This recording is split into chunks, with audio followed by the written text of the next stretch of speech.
नजर। माँ, माँ, अरे क्या माँ माँ कर रहा है? बकरी का बच्चा है क्या? अरे माँ, मजाक छोड़ो। मुझे फाइनली वो मेन चौराहे वाली दुकान मिल गई है। अब देखना, आपका बेटा दुगनी स्पीड से पैसा कमाएगा। ओफो, ये क्या? मेरी ऑनलाइन मेकअप क्लास चल रही है। इतनी जोर से क्यों बोल रहे हो आप दो?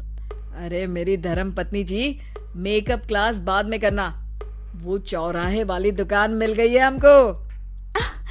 अरे वाह, रुको, मैं अपनी माँ को फोन लगाकर बता देती हूँ।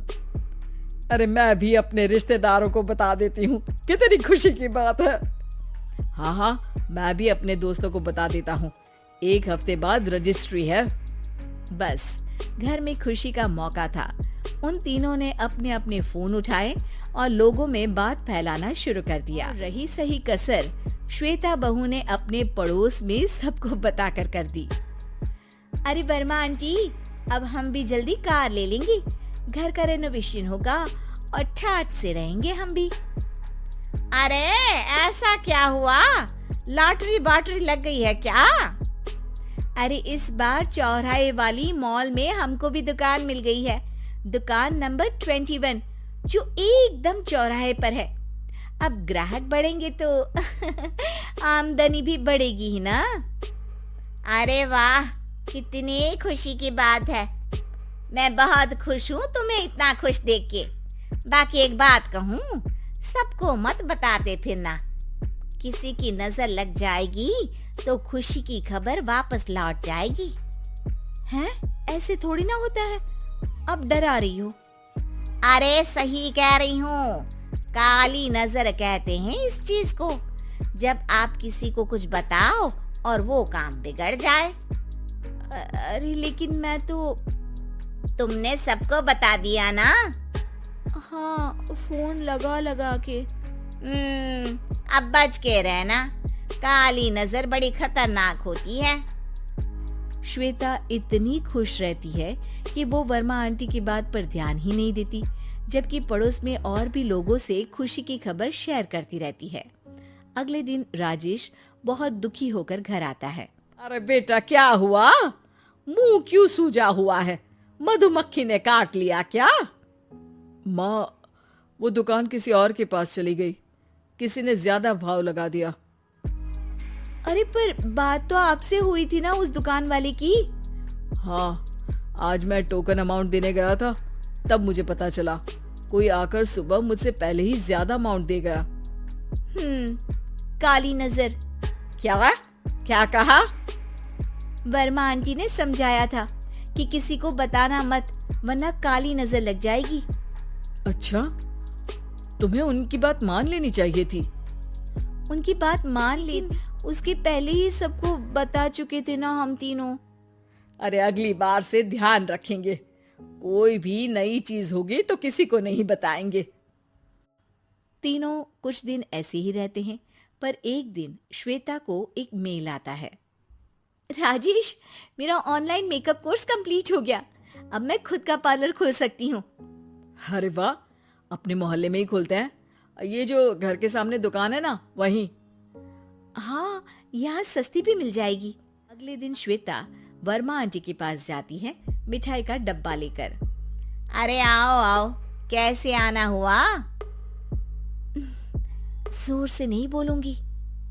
वो सामने वाली दुकान है ना, वहाँ मैं अपनी पार्लर की दुकान खोलने वाली हूँ।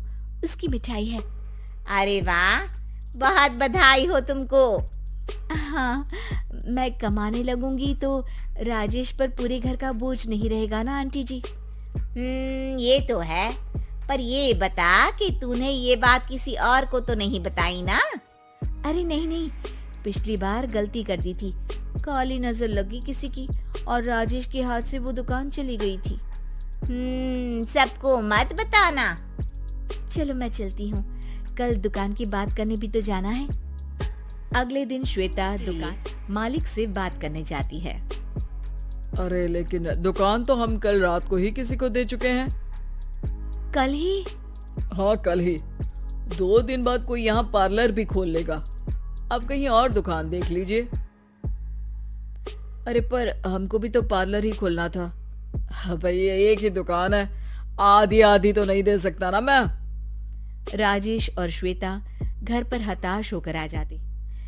इस बार तो किसी को बताया भी नहीं था, अब किसकी काली नजर लग सकती है। सुनो, तुमने माँ को बताया था क्या? अरे कैसी बात कर रही हो, माँ की नजर थोड़ी ना लगेगी। पक्का तुमने किसी को नहीं बताया था ना? सिर्फ वर्मा आंटी को बताया था, उन्होंने ही मुझे किसी को नहीं बताने को कहा। अरे यार तुम भी सही हो, मेरी माँ को नहीं बताने को कह रही हो, पर वर्मा आंटी को बताना तुम्हें जरूरी लगा। अरे वर्मा आंटी ने ही तो काली नजर के बारे में बताया था ना, वो हमेशा हमारा भला ही तो चाहती है। मेरी माँ भी हमारा भला ही चाहती है। अरे पर चिल्ला क्यों रहे हो, बात नहीं कर सकते क्या आराम से? नहीं आता वो आराम से बात करना, और करना भी नहीं चाहता हूँ मैं।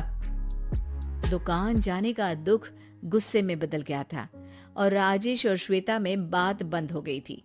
2 दिन बाद मोहल्ले में पार्लोग्रेशन हुआ, जिसमें मोहल्ले के सभी लोगों को बुलाया गया, पर श्वेता, राजेश और माँ नहीं जाते। माँ अंदर आ जाओ, क्या देख रही हो? अरे नया पार्लर देख रही हूँ अपने आंगन से। देखो, माँ को दूसरे का सुख देखने में कितना मजा आ रहा है, मेरा दुख नहीं दिख रहा इन्हें। यहाँ मेरा पार्लर भी तो हो सकता था। अरे चुप रहो यार, हर बात में लड़ाई क्यों ढूंढ रही हो? राजेश और श्वेता फिर बहस करने लगते थे। तभी माँ ने दोनों को बाहर बुलाया। अरे जरा देखो तो, दुकान चलाने वाले का बोर्ड पर नाम क्या लिखा है? श्रुति वर्मा। गाड़ी निकाले बेटा, हमें कहीं जाना है।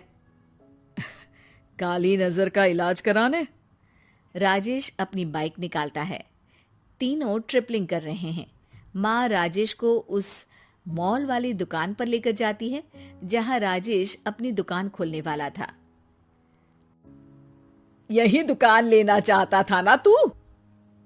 हाँ, पर इनको भी दुखी करने लेकर आई हो क्या यहाँ पर दुकान दिखाकर? वहाँ काफी नहीं था? अरे श्वेता थोड़ा सब्र रख, अभी पता चलेगा कि हम यहाँ क्यों आए हैं। बता, इस दुकान चलाने वाले का नाम क्या है? अनुपम वर्मा। कुछ समझ में आया? वो दुकान वाली श्रुति वर्मा, ये दुकान वाला अनुपम वर्मा, और हमारे पड़ोस में हमने उस दुकानों के बारे में बताया किसको था? अब वर्मा आंटी को। मतलब वर्मा आंटी ही हमारा काम बिगाड़ रही है? नहीं नहीं, ऐसा नहीं हो सकता, ये बस इत्तेफाक है। राजेश अपना फोन निकालता है और श्रुति वर्मा और अनुपम वर्मा के नाम फेसबुक पर सर्च करता है, जहां ये दोनों ही वर्मा आंटी के रिश्तेदार होते हैं। श्वेता को समझ में आ जाता है कि वर्मा आंटी की ही नजर काली नजर है। अब क्या करना है? कोई भी खुशी की खबर हो तो काली नजर से बचना है, यानी वर्मा आंटी से बचना है। अरे पर मुझे ये समझ में नहीं आया कि वो हमारे साथ ऐसा क्यों करेंगी। अरे बेटा, एक सीख है, दूर के आदमी को आपकी तरक्की से कम परेशानी होगी, पड़ोसी को ज्यादा। दोनों माँ की बात में हामी भरते हैं और अगला काम चुपचाप करने की कसम खाते हैं, ताकि आगे से वर्मा आंटी कोई काम ना बिगाड़ सके।